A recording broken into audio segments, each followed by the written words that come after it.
सभी व्यूअर्स को आज दिनांक 1 अक्टूबर 2020 को आज नया एक्ट एक लागू हुआ है जो कि है बेस्ट बिफोर डेट को लिखने का स्वीट्स के ट्रे के ऊपर।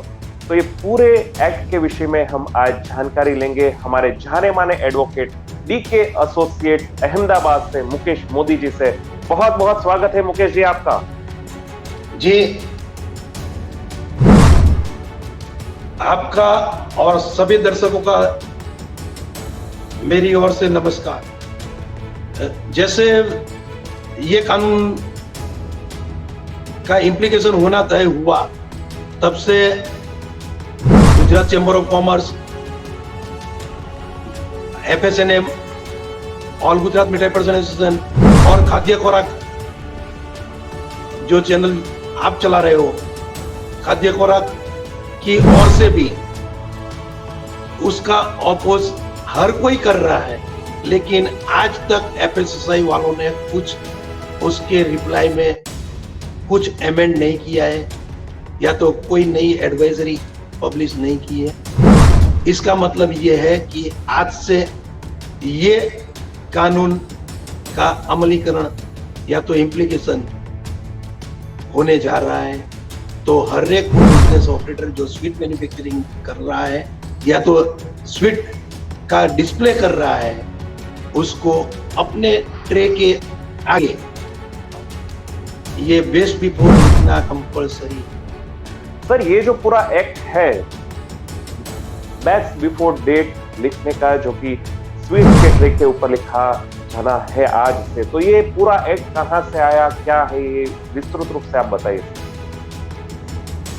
ऐसा है कि फरवरी 2020 से ये एक एडवाइजरी FSSAI ने पब्लिश की, जिसके जरिए best before as well as manufacturing date सभी जो स्वीट मैन्युफैक्चरर है उनको अपने डिस्प्ले में जो स्वीट्स की ट्रे रखी है उसके आगे manufacturing as well as best before date लिखना जरूरी था। ऐसी एडवाइजरी उन लोगों ने फरवरी में पब्लिश की। उसके बाद जैसे FNMM, Gujarat chamber of commerce, Gujarat मिठाई पर्सन एसोसिएशन और कई अलग अलग स्टेट से उसका अपोज होता रहा। मीटिंग भी हुई FSSAI के साथ, तब जाके उन्होंने सिर्फ जो मैन्युफैक्चरिंग डेट है वो लिखना निकाल दिया, लेकिन आज से जो रूल एप्लीकेबल होने जा रहा है उसमें बेस्ट बिफोर लिखना कंपलसरी है। और कल तक जैसे अपना ये माध्यम है, ऐसे और कई माध्यम ने भी, जैसे कि चेंबर है, कई चेंबर्स है, रिटेल मैन्युफैक्चरर्स एसोसिएशन है, वो सभी ने कल तक FSSAI के साथ बातचीत की, लेकिन अभी तक कोई नोटिफिकेशन या तो एडवाइजरी उसको एक्सटेंशन देने के लिए नहीं निकली है। तो आज से ये एक्ट का अमलीकरण है वो शुरू हो चुका है। बिल्कुल सर, तो ये कौन कौन सी प्रोडक्ट्स के ऊपर ये एक्ट जो है वो लागू है? अभी एडवाइजरी के मुताबिक देखा जाए तो सिर्फ स्वीट के जो ट्रे है, डिस्प्ले है, उसके आगे बेस्ट बिफोर का जो डेट है वो लिखना जरूरी है। लेकिन साथ में ये भी मैं बता दूं कि जो बेस्ट बिफोर है तो एक्ट के मुताबिक वो कैपिटल लेटर्स में लिखना जरूरी है। और जैसे कि कई स्वीट्स पेरिसेबल है कि जिसका शॉर्ट लाइफ है, वो भी उन लोगों ने तय किया है, तो वो उसी हिसाब से डेट, मंथ एंड ईयर तीनों लिखना जरूरी है। ओके, डेट, मंथ और ईयर तीनों जो चीज है वो लिखना जरूरी है बेस्ट बिफोर के लिए। सर मैन्युफैक्चरिंग डेट जो है वो ऑप्शनल हो चुका है, क्या कहेंगे आप सर? सो पर my personal opinion is concern, वो ऑप्शनल हो चुका है, लेकिन मेरा पर्सनल ओपिनियन यही रहता है कि जो एक्ट में लिखा गया है उससे ज्यादा कुछ ना लिख के, कभी कभी जो मैन्युफैक्चरिंग डेट है और बेस बिफोर का जो टेन्योर उन लोगों ने तय किया है उसमें कभी भी कुछ भी कॉन्फ्लिक्ट हो गया या तो प्लस माइनस हो गया तो एक और ऑफेंस हो सकता है। तो मेरी यही राय है कि जो एज पर लॉ कंपलसरी है वही लिखा जाए।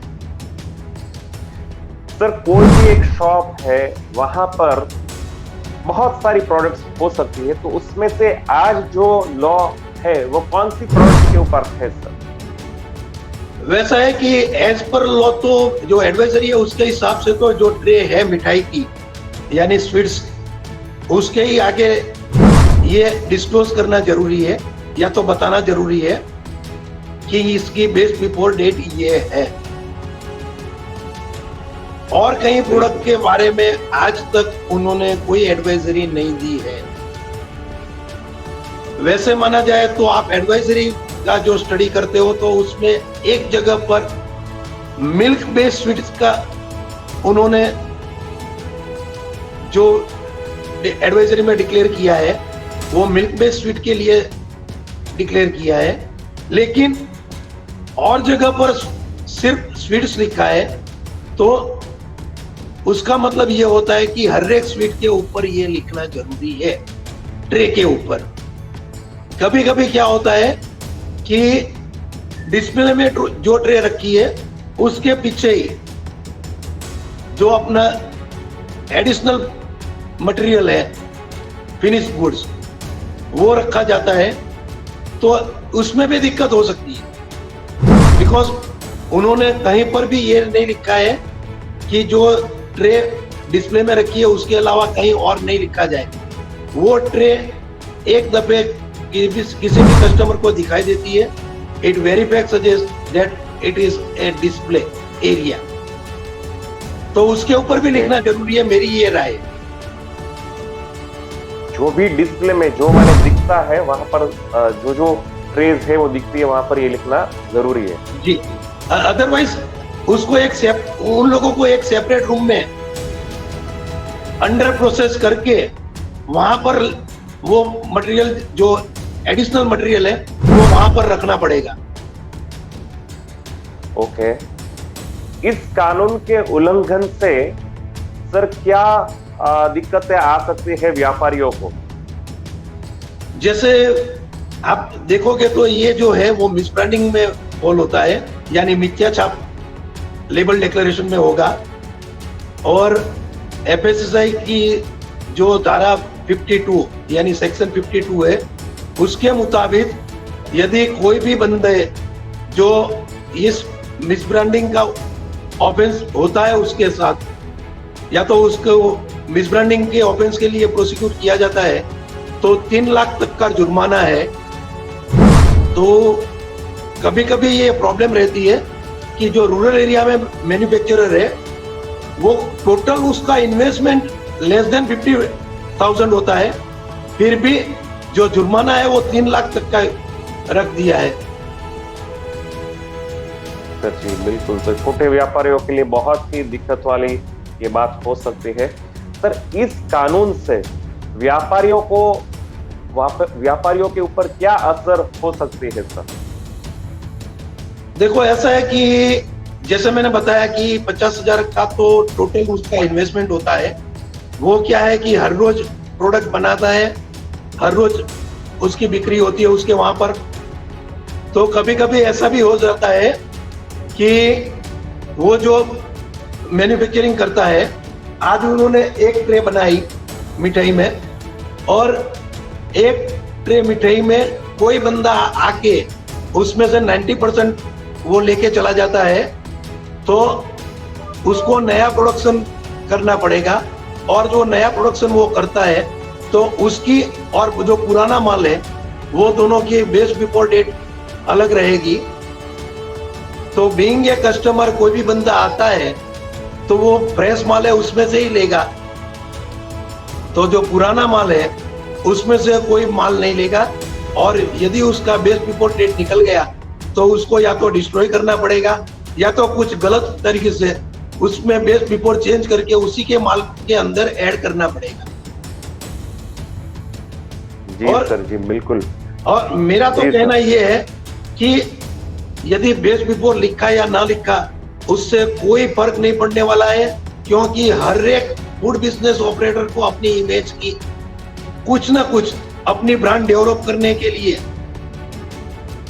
कोई भी बंदा ये तो नहीं चाहेगा कि मैं गलत माल बेचूं और गलत माल मेरे पास है तो मैं उसकी बिक्री करूं। अभी ये कंपटीशन और कोविड-19 की वजह से कोई भी बंदा है तो वो यही सोचेगा, तो ये लोग का इनेक्ट ना होवे उसकी हिसाब से, जैसे गुजरात चैम्बर ऑफ कॉमर्स है, FSNM है, आपका चैनल है, या तो आपके माध्यम से भी कई दफे कई जगह पर इसका अपोज किया गया, लेकिन FSSAI ने आज तक कोई उसमें चेंजेस नहीं किए हैं, तो उसी वजह से आज से ये एप्लीकेबल होने जा रहा है। बिल्कुल सर। सर, आज 1 अक्टूबर 2020 को इस कानून के लिए आप दर्शकों से और क्या कहना चाहेंगे सर? अभी जब एक्ट बन ही चुका है तो one has to follow it. जब तक, जैसे जहां तक मेरे पास नॉलेज है तो राजस्थान में एक फूड बिजनेस ऑपरेटर जो स्वीट मैन्युफैक्चरर है उसने जयपुर हाई कोर्ट में एक पिटीशन फाइल की है। अभी गुजरात मिठाई person association, Gujarat chamber of commerce दोनों साथ में मिलके एक पिटीशन दाखिल करने जा रहे हैं गुजरात हाई कोर्ट में। लेकिन जब तक वहां पर स्टे नहीं मिलता है तब तक ये एडवाइजरी को हर एक फूड बिजनेस ऑपरेटर को फॉलो करना जरूरी है। बिल्कुल सर। DK एसोसिएट्स अहमदाबाद से मुकेश मोदी जी हमारे साथ आज बने रहे और उन्होंने बताई मैन्युफैक्चरिंग और बेस्ट बिफोर डेट के बारे में। Sir, thanks for joining us on खाद्य खुराक news channel. Thank you sir. Thanks a lot Himachal भाई एंड ऑल व्यूअर्स। मैं आपके माध्यम से ये भी कहना चाहूंगा कि यदि कोई भी व्यूअर्स है आपका, या तो कोई भी स्वीट मैन्युफैक्चरर्स है जिसको कोई भी दिक्कत है, तो या तो आपके माध्यम से या तो कोई भी माध्यम से मेरे से डायरेक्ट कांटेक्ट करके भी कुछ भी प्रॉब्लम है